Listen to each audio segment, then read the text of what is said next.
Я говорю, ну я вот сейчас просто пойду разовьюсь. Разбилась. Это никого не интересует. Это то, что касается непосредственно вот спорта, а чисто по-человечески это было жуткое унижение. 1º de junho de 1960. Nasce uma das mais corajosas e talvez mais pressionadas ginastas de todos os tempos. Helena Mukhina foi uma ginasta russa que competiu em provas de ginástica artística pela extinta União Soviética. Seus primeiros passos no esporte aconteceram após a visita de uma treinadora à sua escola. Na época, a patinação artística, que era a modalidade preferida da maioria das meninas, mas Helena era diferente. Quando a treinadora perguntou quem quer fazer ginástica, Helena logo abriu um sorriso e se voluntariou para participar. Ela queria fazer parte daquele mundo. Por ter iniciado tarde, ali perto dos 14 anos, Helena percebeu que a sua dedicação tinha que ser dobrada, já que a maioria das ginastas tinha começado a treinar perto dos seus 6 anos de idade. Ao perceber a vontade da garota de se superar, seu primeiro treinador, Alexander Glitch, achou que seria uma boa ideia confiar Helena a um treinador mais experiente. Então, ele falou com Mikhail Klimenko. Embora tenha tido um final trágico, essa foi uma parceria duradoura e faria com que qualquer iniciante sonhasse com a oportunidade de fazer parte de uma equipe olímpica. Klimenko era um treinador com 10 anos de experiência, mas até então ele só tinha atuado na ginástica masculina. Helena foi a primeira garota que ele treinou, e foi com ele que ela deu suas primeiras cambalhotas duplas. A relação treinador-atleta logo se encaixou, porque ele sabia como fazer alguém se superar, e a Helena era uma atleta que tinha acabado de encontrar na ginástica a oportunidade da sua vida, aquela oportunidade que fazia com que tudo se transformasse. Mas no fundo aquilo era um exemplo claro de desequilíbrio de poder, porque foi justamente o fato de Helena não lidar com os seus traumas de infância que ela acabou ficando vulnerável a qualquer tipo de constrangimento. Aos 2 anos, Mukhina foi abandonada pelo seu pai e aos 5, ela perdeu a mãe no incêndio. A única pessoa com quem ela podia contar era Anna Ivanovna, a sua avó. Mas, segundo relatos, esta não era uma mulher de tanta paciência. Então, sem ter com quem contar, Helena depositava toda a sua confiança no seu treinador. E mesmo após algumas supostas negligências, ela chegava a vê-lo como um amigo. Como não podia contar com ninguém, Helena mergulhou profundamente no trabalho. E os tempos de treino ficaram cada vez mais intensos, cada vez mais duradouros. Sem conseguir dizer não, ela apenas aceitava e realizava aqueles movimentos, um mais desafiador do que o outro. Naquela situação, ela já sabia que algo ruim ia acontecer. Hoje sabemos que aquele não era um bom ambiente e que aquela tragédia podia ter sido evitada se Helena tivesse tido acesso a um acompanhamento psicológico. Algo interessante de se dizer era que na mídia esportiva daquela época, os treinadores, eles se vangloriavam de utilizar técnicas psicológicas como ferramentas de trabalho. O slogan da ginástica artística daquela época era cumprir um plano de 5 anos em 3, ou seja, não tinha interesse nenhum em respeitar o tempo dos atletas. Com a proximidade das Olimpíadas, Helena foi submetida a treinos cada vez mais intensos e a estratégia do seu treinador foi colocar elementos com alto grau de dificuldade de execução. A tensão psicológica da garota era intensificada pela tensão política entre Romênia e a União Soviética. Nadia Comaneci, uma ginasta romênia, vinha conquistando diversas medalhas. O medo dos soviéticos era vê-la ganhando as Olimpíadas de Moscou, ou seja, os soviéticos não queriam perder no próprio país. Por isso focaram nos treinos de Mukhina, para que ela se tornasse a melhor do mundo. E Klimenko era o treinador ideal. Enquanto era treinada por Klimenko, ela conseguiu ser aceita na equipe olímpica. Inclusive ganharam algumas medalhas.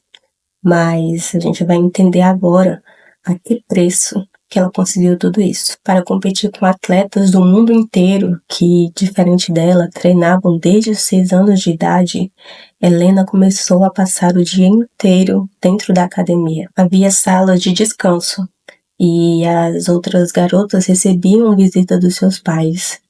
Mas a gente não sabe onde a Helena ficava nesses momentos porque ninguém a visitava. As condições psicológicas em que ela se encontrava refletiam nos treinos, nas quedas que infelizmente ela chegou a sofrer e também no seu aspecto cansado. Diante das quedas, a pressão externa não permitia que ela sequer se recuperasse direito. No ano de 1977, durante uma entrevista coletiva e logo após receber a medalha de melhor do mundo no campeonato europeu, Helena deu a seguinte entrevista: "Sim, ganhei. Fui a melhor do mundo, mas isso foi antes de eu subir mais alto, no pódio. Agora eu não sou ninguém. Vou ter que começar tudo de novo." No Mundial de Estrasburgo, em 1978, Helena levou 5 medalhas, 3 delas de ouro, além de inserir no esporte diversos elementos com o seu nome. O estilo de treino que ela estava sendo submetida começou a impactar nos seus treinos, e aí começaram as quedas, os acidentes. Em 1979, ela fraturou a perna durante o treinamento para o Mundial. O que aconteceu foi o seguinte: após a cirurgia, foi decidido que sua recuperação deveria ser mais rápida do que a necessária. Ela voltou a treinar pousando com apenas um pé. 1 mês e meio depois, o gesso foi removido e descobriram que ele não tinha sarado ainda. E aí ela foi às pressas para uma cirurgia, mas ainda assim ela era solicitada a treinar todo santo dia. E vendo que a cirurgia e o tempo em repouso tinham fazido com que ela ganhasse peso, o tempo noturno era dedicado a fazer corridas para perder esse excesso de peso, fazer com que ela não perdesse a oportunidade de participar naquelas condições. Apesar das tentativas do seu técnico, ela não foi aceita para o Mundial. Naquele ano, a competição foi vencida por sua colega de equipe, Nelly Kim. As próximas Olimpíadas seriam em Moscou e Helena pediu para parar, mas esse pedido não foi aceito. Era urgente que aquilo fosse interrompido e que a Helena ela recebesse uma ajuda psicológica, mas naquela época esse tipo de tratamento era visto como fraqueza. Então tudo isso levou uma atleta que poderia ter tudo a realizar elementos mesmo estando enfraquecida, mesmo tendo uma perna quebrada, e isso fez com que a sua saúde fosse colocada em risco. Para as Olimpíadas de Moscou, seu treinador decidiu colocar uma nova habilidade, um novo salto. Mas a Helena ela tinha apenas algumas horas para aprender a executar aquela nova habilidade. A tragédia que essa decisão resultou foi descrita mais tarde como o acidente mais grave da ginástica soviética. Ao treinar o salto Thomas, elemento que exige de quem o executa muita altura e também muita força nas pernas, ela acabou batendo a cabeça. Ao cair, ela fala que não conseguia mexer as pernas nem os braços e que viu pessoas correndo em sua direção como se estivesse em meio a uma névoa. Com a chegada da equipe médica, descobriu-se que Helena havia fraturado a coluna vertebral, lesionando sua medula espinhal. Helena Mukhina estava tetraplégica. Em 1980, a medicina não estava tão avançada quanto hoje. Por isso, quem sofresse esse tipo de acidente, esse tipo de lesão, tinha como expectativa de vida de 1 a 3 dias, mas Helena superou esse tempo. Quando perguntaram o que passou pela sua cabeça no momento do acidente, ela falou que pensou: graças a Deus, as pessoas vão me deixar em paz. Depois dos 3 dias, os médicos perceberam a vontade da Helena de sobreviver. E aí convocaram um médico, um neurocirurgião, para realizar uma cirurgia em Helena, que foi bem sucedida, mas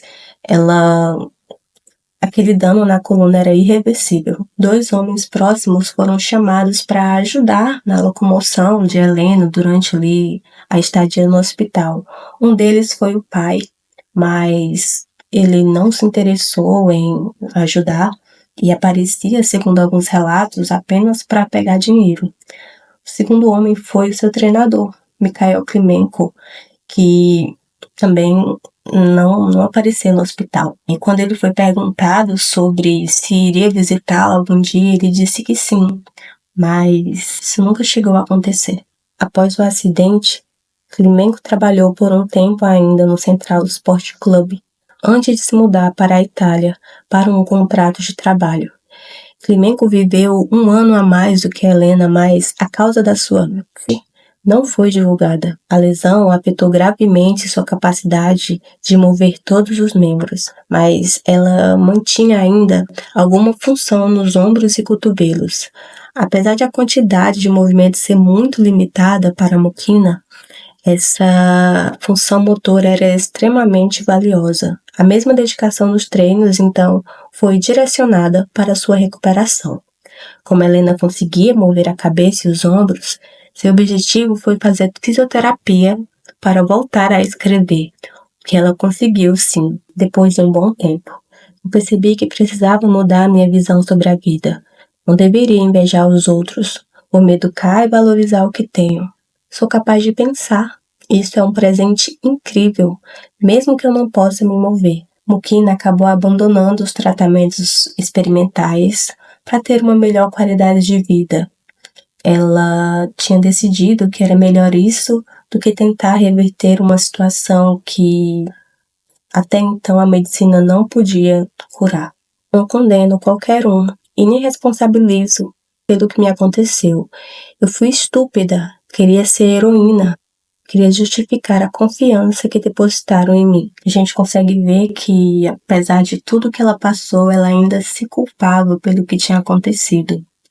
Ela nunca se tornou a atleta que as pessoas achavam que ela poderia ser, mas ela deixou uma marca na ginástica artística, sendo um rosto visível do que pode acontecer de obscuro nesse esporte. Um dos poucos momentos em que a Helena saiu de casa foi para participar de uma cerimônia promovida pelo Comitê Olímpico Internacional em 1983, para conceder a ela a medalha de prata de ordem olímpica. Helena Mukina faleceu em 22 de dezembro de 2006, vítima de parada cardíaca. O salto Thomas foi proibido em 1992 na modalidade feminina e em 2012 na masculina.